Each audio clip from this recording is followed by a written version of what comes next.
എല്ലാവർക്കും the testing instinct എന്ന YouTube ചാനലിലേക്ക് സ്വാഗതം. നമ്മൾ ഇന്ന് ഡിസ്കസ് ചെയ്യാൻ പോകുന്നത് എങ്ങനെയാണ് ഒരു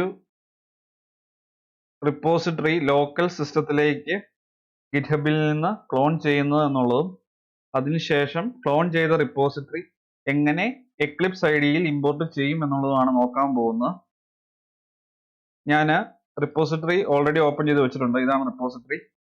ഈ റിപ്പോസിറ്ററി ആയിരിക്കും നമ്മൾ ലോക്കൽ സിസ്റ്റത്തിലേക്ക് ക്ലോൺ ചെയ്യാൻ പോകുന്നത്. ഞാൻ എക്ലിപ്സ് ഐ ഡി ഓപ്പൺ ചെയ്ത് വെച്ചിട്ടുണ്ട്. ഈ ഐ ഡിക്കകത്ത് 3 പ്രൊജക്റ്റ് ആണുള്ളത്. ഞാൻ ഈ പ്രൊജക്റ്റ് ക്രിയേറ്റ് ചെയ്തിരിക്കുന്ന ലൊക്കേഷൻ ഓപ്പൺ ചെയ്യാൻ പോവുകയാണ്. ഏതെങ്കിലും ഒരു പ്രൊജക്റ്റ് ക്ലിക്ക് ചെയ്യുക, പ്രോപ്പർട്ടീസ് ക്ലിക്ക് ചെയ്യുക, അതിനുശേഷം സിസ്റ്റം എക്സ്പ്ലോറർ ഓപ്പൺ ചെയ്യുക. അതിനുശേഷം വർക്ക് സ്പേസ് വരെയുള്ള ആ ഒരു അഡ്രസ്സിൻ്റെ അവിടെ TMD ഓപ്പൺ ചെയ്യുക. ഇപ്പം നമ്മൾ എക്ലിപ്സ് വർക്ക് സ്പേസിൻ്റെ അകത്ത് കമാൻഡ് പ്രോംപ്റ്റ് ഓപ്പൺ ചെയ്തു. ഇനി നമുക്ക് റിപ്പോസിറ്ററി ക്ലോൺ ചെയ്യണം. അതിനുവേണ്ടി റിപ്പോസിറ്ററി URL ചെന്നതിന് ശേഷം ഇവിടെ ഒരു കോഡ് എന്ന് പറഞ്ഞൊരു ഗ്രീൻ ബട്ടൺ കാണും.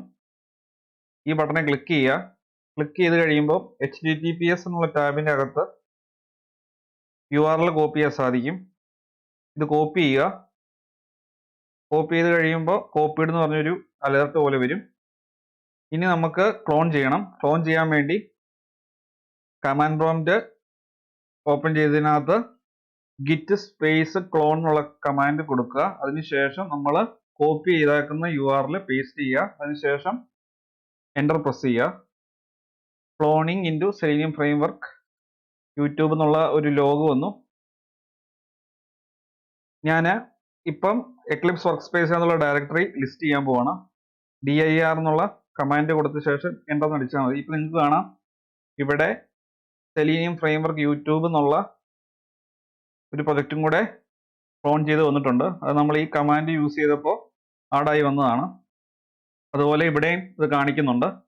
ഇനി ഈ സെലീനിയം ഫ്രെയിംവർക്ക് യൂട്യൂബ് എന്നുള്ള പ്രൊജക്റ്റ് എക്ലിപ്സ് IDEയിൽ ഇമ്പോർട്ട് ചെയ്യണം. അതിനുവേണ്ടി ഇവൻ്റെ ക്ലോസ് ചെയ്യുക. അതിനുശേഷം ഈ ഫയൽ എന്ന മെനുവെ ക്ലിക്ക് ചെയ്യുക.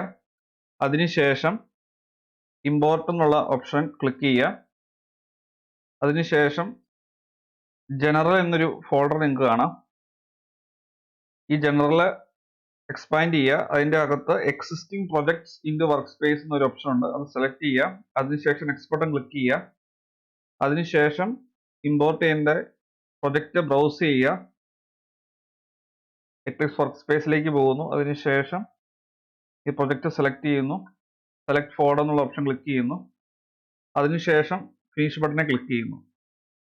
അപ്പോൾ നിങ്ങൾക്ക് കാണാം ഇവിടെ ഒരു 4ാമതൊരു പ്രൊജക്റ്റും കൂടെ ആഡായി വന്നിട്ടുണ്ട്. ബിൽഡിംഗ് എന്നുള്ള അടിയിൽ ലോഗ് വരുന്നത് നിങ്ങൾക്ക് കാണാം. പ്രോഗ്രഷൻ ബാർ കംപ്ലീറ്റ് ആയിട്ടുണ്ട്. എങ്കിലും ഇവിടെ ഒരു റെഡ് കളർ കാണിക്കുന്നുണ്ട്. അത് ഒഴിവാക്കാൻ വേണ്ടി പ്രൊജക്റ്റ് അപ്ഡേറ്റ് ചെയ്യണം. പ്രൊജക്റ്റ് റൈറ്റ് ക്ലിക്ക് ചെയ്യുക. അതിനുശേഷം മേവൻ എന്ന ഓപ്ഷനിൽ ഹോവർ ചെയ്ത ശേഷം അപ്ഡേറ്റ് പ്രൊജക്റ്റ് എന്നുള്ള ഓപ്ഷൻ ക്ലിക്ക് ചെയ്യുക. Force update of snapshot or releases എന്നുള്ള ഓപ്ഷൻ കൂടെ സെലക്ട് ചെയ്യുക. അതിനുശേഷം ഓക്കെ ബട്ടൺ ക്ലിക്ക് ചെയ്യുക. താഴെ പ്രോഗ്രഷൻ ബാർ നിങ്ങൾക്ക് കാണാം. ഇപ്പോൾ ആ റെഡ് കളർ പോയിട്ടുണ്ട്. ഇനി നമുക്ക് ഫ്രെയിംവർക്ക് കറക്റ്റായിട്ട് വർക്ക് ആകുന്നുണ്ടോ നമുക്ക് വെരിഫൈ ചെയ്യാം. നമ്മുടെ പ്രൊജക്റ്റിനകത്തുള്ള test.xml ഫയൽ റൺ ചെയ്യാം. റൺ ചെയ്യുമ്പോൾ ടെസ്റ്റ് കേസുകളെല്ലാം കറക്റ്റായിട്ട് എക്സിക്യൂട്ടായി എല്ലാം കറക്റ്റായിട്ട് പാസ് ആവുന്നുണ്ടോ എന്ന് വെരിഫൈ ചെയ്യാം. ഞാൻ XML ഫയൽ റൈറ്റ് ക്ലിക്ക് ചെയ്യുവാണ്. Run as test execute.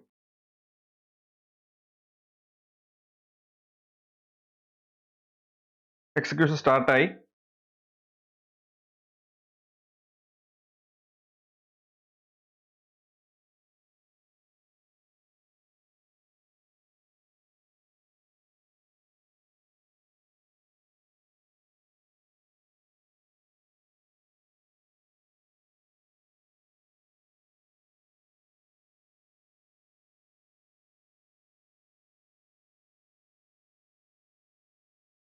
നാല് ടെസ്റ്റ് കേസ് ആയിരുന്നു ഫ്രെയിംവർക്കിനകത്തുള്ളത്. 4ഉം പാസ്സായിട്ടുണ്ട്.